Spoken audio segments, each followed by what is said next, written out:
So continuing with the Democrat National Committee theme of uniting America, I can't believe that they have the gall, the gall to. You got to give them, you got to give them some credit for gall. You have to give them credit for just brazen, complete disregard of your intelligence. And it is amazing, what you can do with a dysfunctional Pravda-style press. I mean, if the press is going to bury this stuff, you're going to have a country where they don't know what's going on anymore. And that really is what's happening. And I don't get to talk to as many leftists as I would like, or even liberals as I would like, but they really don't know anything. This thing that Reagan said, where it's not that they don't know anything, it's that everything they know is untrue, really is the case. I mean, it really is. Just on the basis of facts, you've got the cities continuing to collapse. Absolutely, because of this post office conspiracy theory, they're actually going outside the new postmaster general's house and his apartment, and they're demonstrating there, which was really dirty pool. You shouldn't do that in America. There was a guy beaten unconscious in a riot in Portland. There are Black Lives Matter people showing up in residential areas and screaming, "Give us your homes," because they belong to black people. They deserve, black people deserve them. I mean, these are people who, in a lot of ways, have been brainwashed into thinking, like the Palestinians, into thinking that they're not the masters of their own fate, that somebody has to do something for them for there to be justice, that something has been taken away from them that has to be given back before they can live as ordinary people. And it's just not true. It's just not true.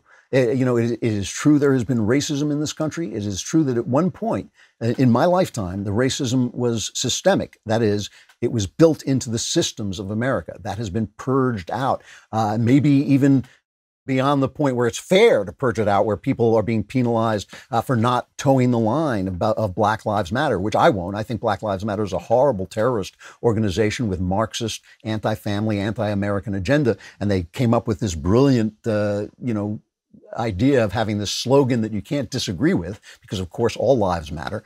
You can't disagree with their slogan, but in fact that they're, fascists basically. They're racist, they're violent. They're on their website. They put forward Marxist policies that have enslaved people wherever they're tried.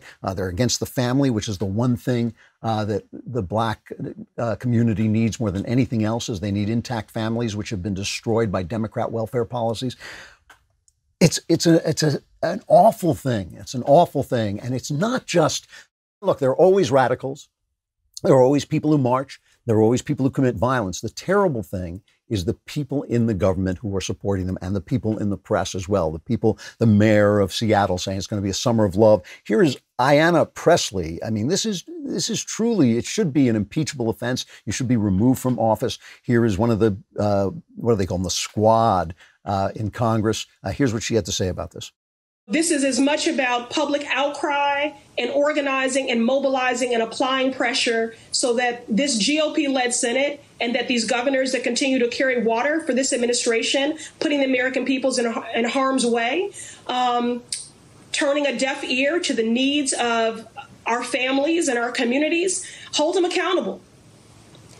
Well, make the phone call, send the email, show up. There needs to be unrest in the streets for as long as there's unrest in our lives. And unfortunately, there's plenty to go around. There needs to be unrest in the streets for as long as people are doing things we disagree with that we can, categorize as racist.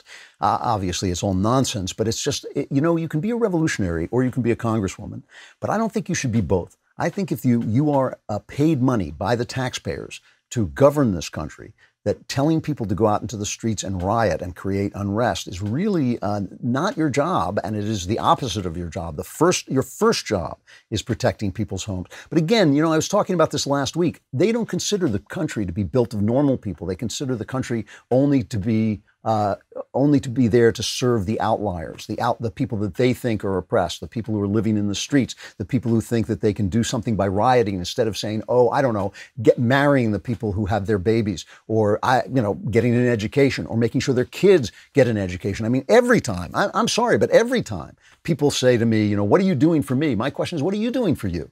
I'm doing stuff for me. Now you do stuff for you. I'm not here. I mean, maybe out of charity, you could ask me for charity if you need it, but why do you need it? What's going on in your life that you're not building a life like everybody else in America has done through the centuries? Every single person who has come here from other countries has faced some kind of bigotry. Catholics have faced bigotry, Jews, obviously. If they're going to be reparations, by the way, if they're fair reparations, where the people who were hurt most and had most prejudice against them get the money, everybody should just give all their money to the Jews.